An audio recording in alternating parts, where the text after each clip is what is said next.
Hello YouTube, it's Friday, February 11th, 2011. Is that right? Yeah. Sounded repetitive. Today is my second day of my third consecutive fast. It's my 24th non-consecutive day. That's getting to be more and more of a mouthful every time. Anyway, my weight 174.2. I'm up 0.2 from yesterday, so that was a fun little surprise. Actually, you know what? It wasn't much of a surprise. I was drinking water yesterday. I wasn't peeing a whole lot. My ring felt kind of tight this morning. I did feel heavier than yesterday. But if you don't eat, you're going to lose weight. There's no two ways about that. So I'm just going to trust that the scale is going to do what it's supposed to do here very quickly. Yesterday I actually did get pretty hungry.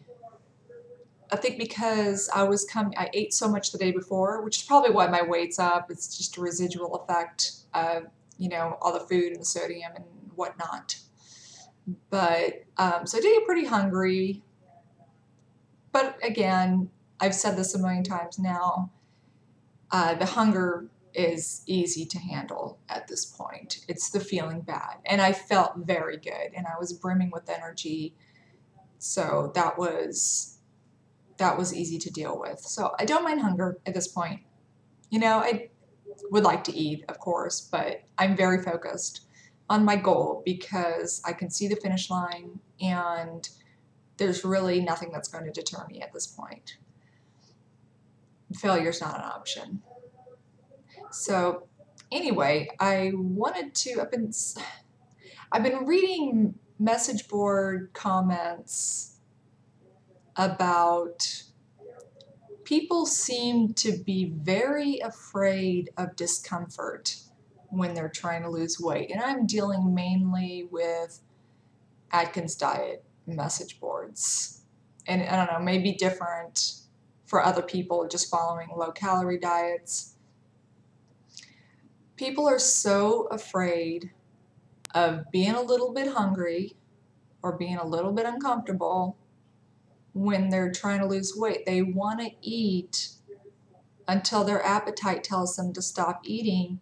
Well, your body's, one of its main functions is to regulate your weight or keep its homeostasis. It wants to keep its weight. And your appetite coincides with that. So in order to create a deficit and to lose, which once you get down to a certain weight, you're going to have to create some sort of a deficit. Maybe if you're obese, then you could get away with eating a little more, and switching from the standard American diet to the Atkins diet, even if you eat as much as you want, is still worlds better than what you were probably eating before. And don't be afraid of being uncomfortable. This is tough. If you're always comfortable, then you're probably not going to get very far. I think there's just so much delusional thinking out there that, they read the Atkins book and they read Gary Taub's Good Calories, Bad Calories. And if you haven't read that yet, that's fantastic. And actually he has a newer one out that's a lighter read. I haven't read it yet, but I'm looking forward to it. They cherry pick the books to say that calories don't matter, and it's just so not true. There is a metabolic advantage to a point where you can get away with eating more and not gain, but if you want to lose, then you're going to have to get a little more structured with what you're eating. Which brings me to, there's a book that I read. It's by mental toughness coach, and his name is Steve, I think it's Siebold or Siebold. I'll put a link in the notes to this book, but it's called Die Fat or Get Tough. And it was great. I mean, he pulls no punches. He's so in your face. And he's actually gotten death threats over this book because people are so delusional that they just play such a victim mentality that they don't want to believe that you might actually have to exert willpower to lose weight. Sorry for the news break, but you might actually have to not eat the things that you want that are in front of you in order to get to your goal. You know, so many people just kind of flounder around and they think that, oh, let me just cut out sugar from my diet and that's really all I need to do. Or let me just be a little bit better than I used to. Or baby steps. Oh, I'm so sick of hearing baby steps. You know, you're obese. Baby steps aren't going to work. You know, you need something drastic. People just want to keep doing what they've always done and get to the body that they want to get to. That will never work. And of course, there are medical reasons. I mean, there is the exception. Absolutely, I'm first to admit that. There is the exception of the people who legitimately have medical issues that keep them from losing weight. I think it's rare. And I also think that people are a little bit delusional about what they're actually consuming.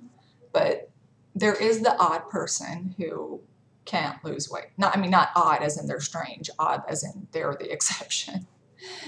But I wanted to read, he gives some free chapters. It's like they're real short little pages. I bought the ebook, but it's like a real quick read. It's 101 differences between the fat and the fit. I don't know exactly, but I'll link it, like I said. But this is difference 50. Fat people believe 99% compliance is good. Fit people believe 99% compliance is terrible. The enemy of great is good. The A student is disgusted when she gets a B. The track star who misses his time by 1/10 of a second considers it a failure. A fit person who has any excess fat remains unsatisfied. Most people think 99% compliance spells success. Throughout the ages, the masses have never understood that the last 1% of the equation is where victory lies. It's the difference between a world-class existence and a life of mediocrity. It's the final push to greatness that allows people to join the ranks of the great ones and write their own ticket. This ancient wisdom applies in weight loss and fitness as well. All the glory is in the last 1% of compliance. The difference between 99% and 100% compliance is like the difference between an amateur and a pro. To the masses, it's only an extra serving or a taste of dessert. To a world-class thinker, it's the destruction of a habit and the beginning or continuation of a habitual way of thinking that says, I can go almost all the way and succeed, or I can cheat a little bit and succeed.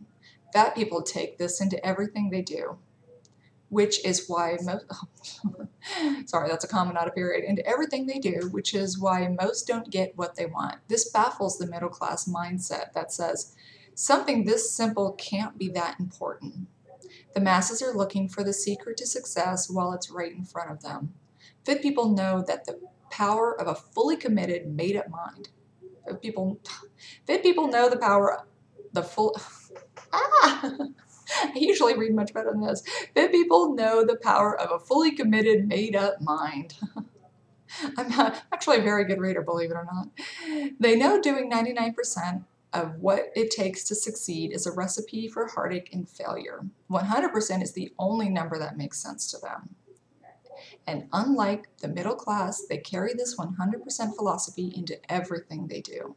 That's why they achieve goal after goal. Society lavishes these people with praise and riches because they are so rare.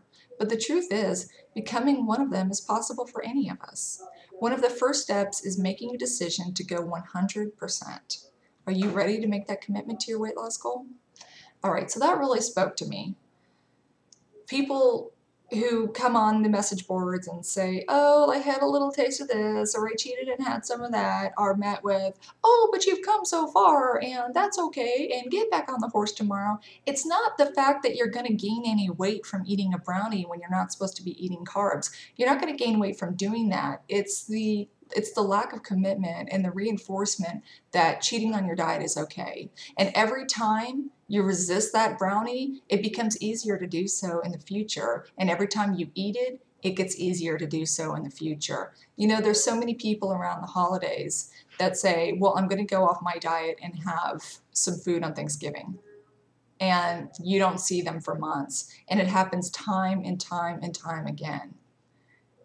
Either do it or don't do it.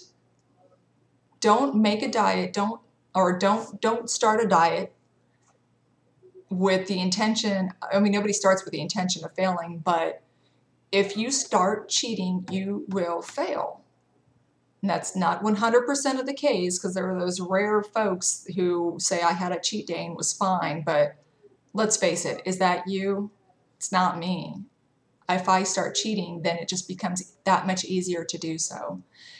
So treat this with respect. Figure out, see the body that you want to have.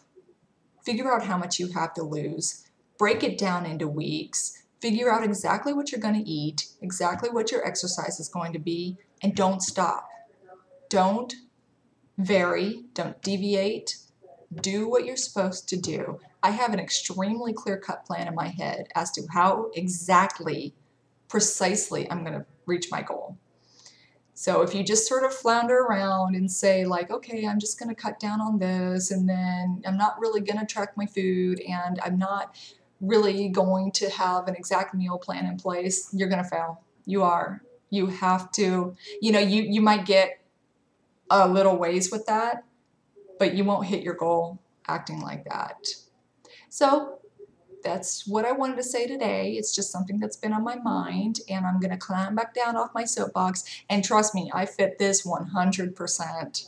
I really do. I mean, I am like, I've done all of this. I think that it's okay to just do a little bit and then to cheat here. And I always thought like, okay, my weigh-in day is on Sunday, so let me eat whatever I want on Sunday, and then I'll have the rest of the week to make it up. I mean, I've done every kind of diet manipulation you could think of. I am queen of that. And look where it's got me, 25 years of never reaching my goal. That's what it gets you. I've been dieting for 25 years and I've never reached my goal. Why is that? So it's mental toughness. So much of this is mental. You know what to do. You can be a little bit hungry.